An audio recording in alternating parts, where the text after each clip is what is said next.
Ouais bah salut, aujourd'hui il faut que j'arrose ma serre qui est là, celle où on a mis de la marne, etc. etc. Et j'ai un problème avec mon bipass. La vanne ici, la vanne Polypro, elle est éclatée ici. Et ça fuit autant comme autant. Alors ces vannes là, voilà, quand ils sont en fonte de je sais pas quoi là, aluminium je pense, ou je sais pas quoi, ça éclate au gel. Et puis en Polypro, bah, ça éclate au gel.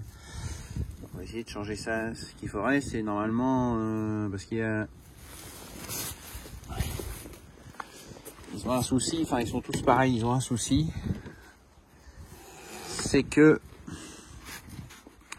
donc voilà la vanne Polypro en 2 pouces. Donc là, on voit bien que c'est ouvert tout.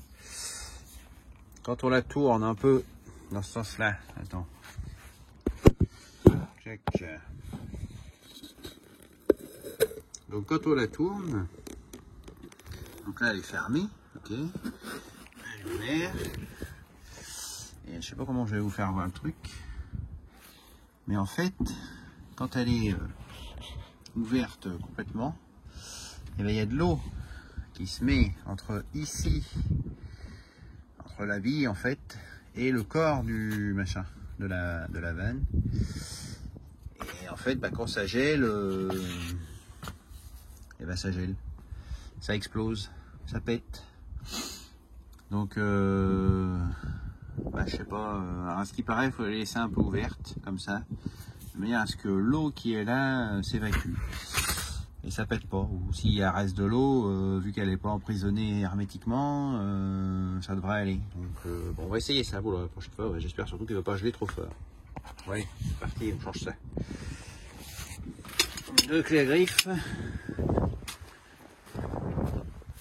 Et puis il va falloir que je désaccouple tout ça. Ouais, mais je vais tout démonter, ça va être plus simple. Donc on va enlever la bague là, le serrage.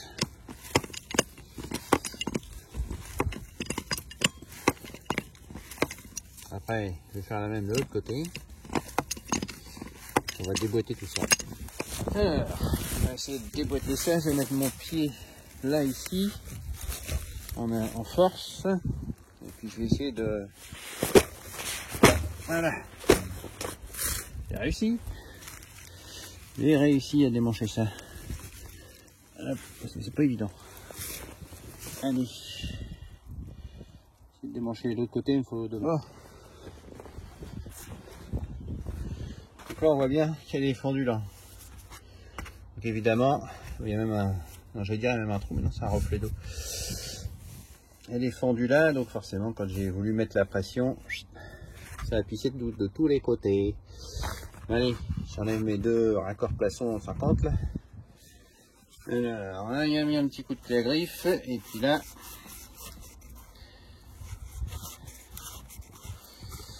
histoire de le décoller, et puis après, il n'y a plus qu'à le tourner.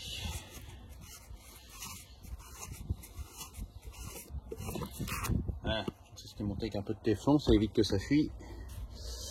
On va faire l'autre côté.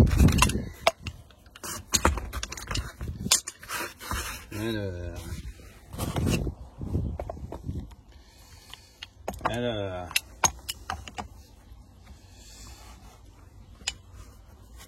on a dû prendre un support pour mon téléphone.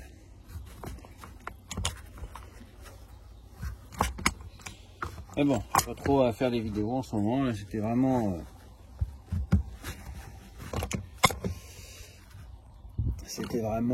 l'occasion. Faut faire un nouveau.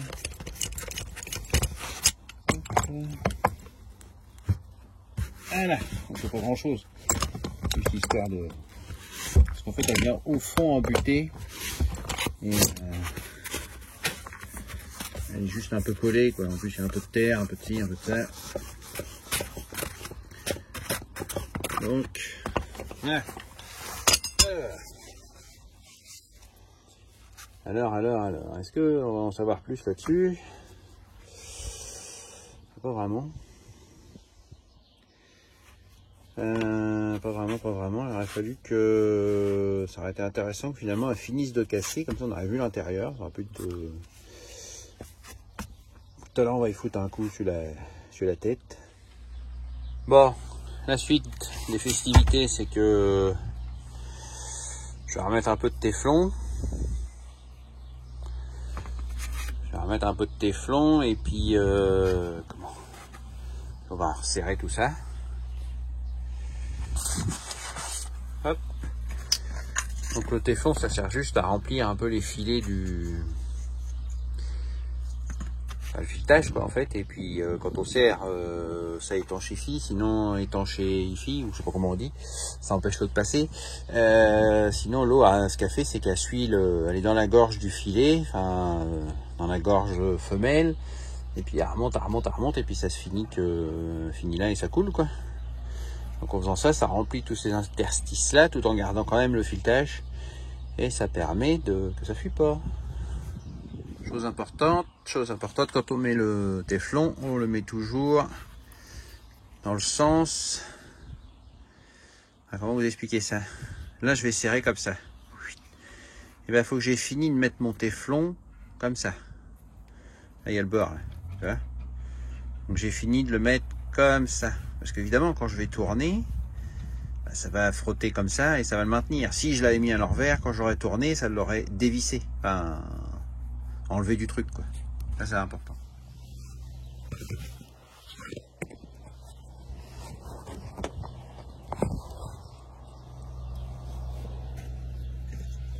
Je vais arrêter un petit coup. Donc là, comme je visse comme ça, et ben je mets mon téflon comme ça.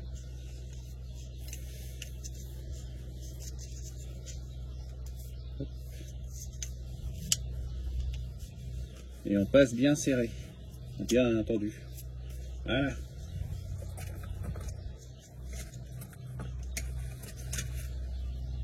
Ensuite, on va faire gaffe quand on visse ces machins-là, parce que ça a tendance, des fois,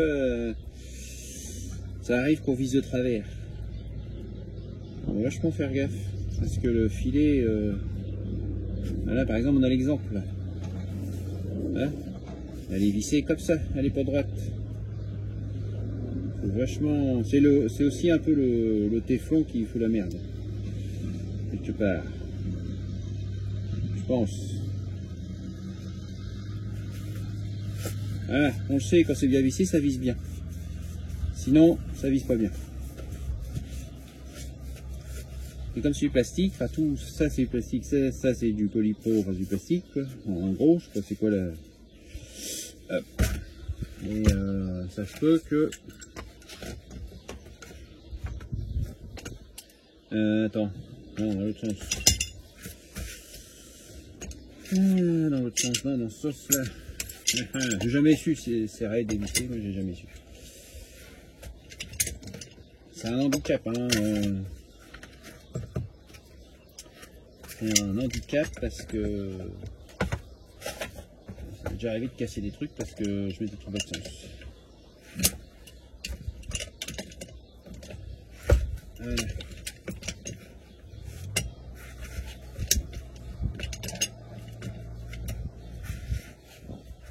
Voilà, donc là comme je tiens les deux côtés, les deux côtés se serrent en même temps.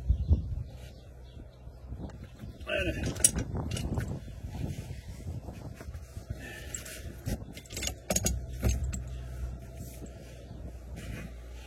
Voilà, allez, c'est bon. Hop, on va à la suite.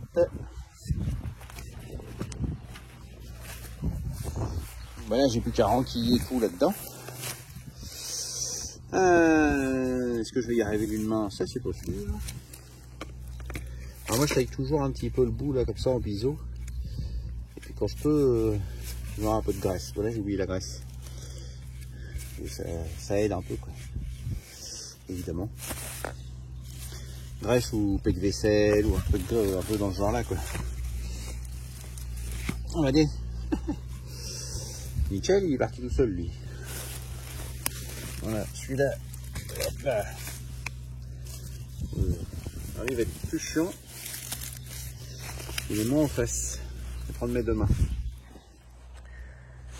Bon bah c'est good, j'ai plus qu'à serrer ça un peu avec la griffe. Alors en été souvent je les serre à la main ces machins là parce que comme je les démonte souvent et tout ça suffit. Après là ici comme c'est un montage plus qui est censé rester longtemps, là ceux-là je les serre à la clé pour être sûr que ça tient. Parce que des fois on arrête une ou deux fois, ça fait des à-coups dans le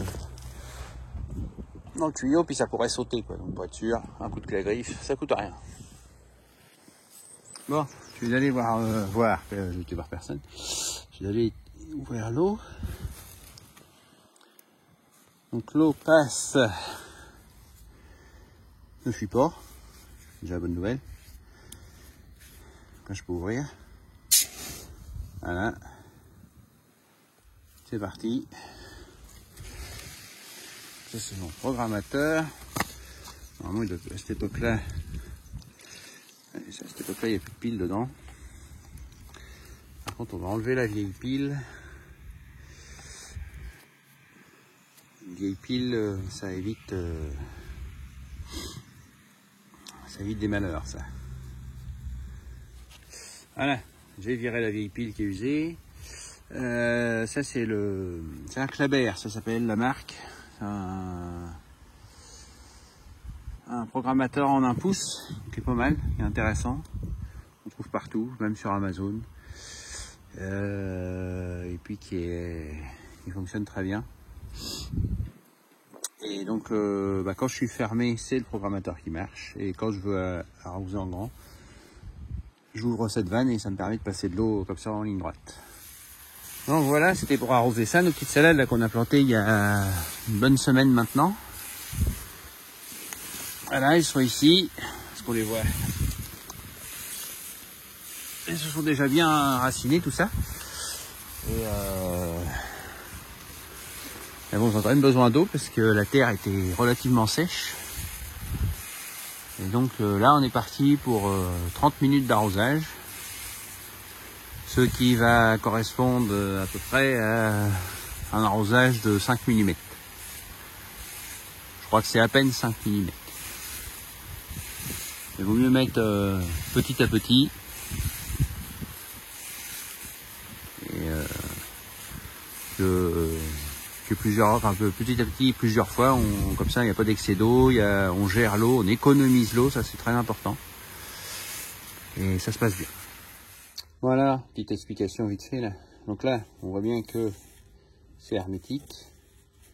L'eau ne peut pas s'évacuer ni d'un côté ni de l'autre évidemment, puisque la vanne est fermée. Et donc en fait, ce qui se passe, c'est que l'eau, elle est emprisonnée aussi ici, partout là, ici, tout autour de la bille. Donc la bille qui est évidemment percée, mais l'eau elle est enfermée partout. Donc la petite astuce, c'est de laisser un petit joueur comme ça, qui laisse accès à l'intérieur de la vanne. De l'autre côté évidemment pareil, sinon elles explosent. Donc là je l'ai découpé pour vous faire voir. Et là on se rend bien compte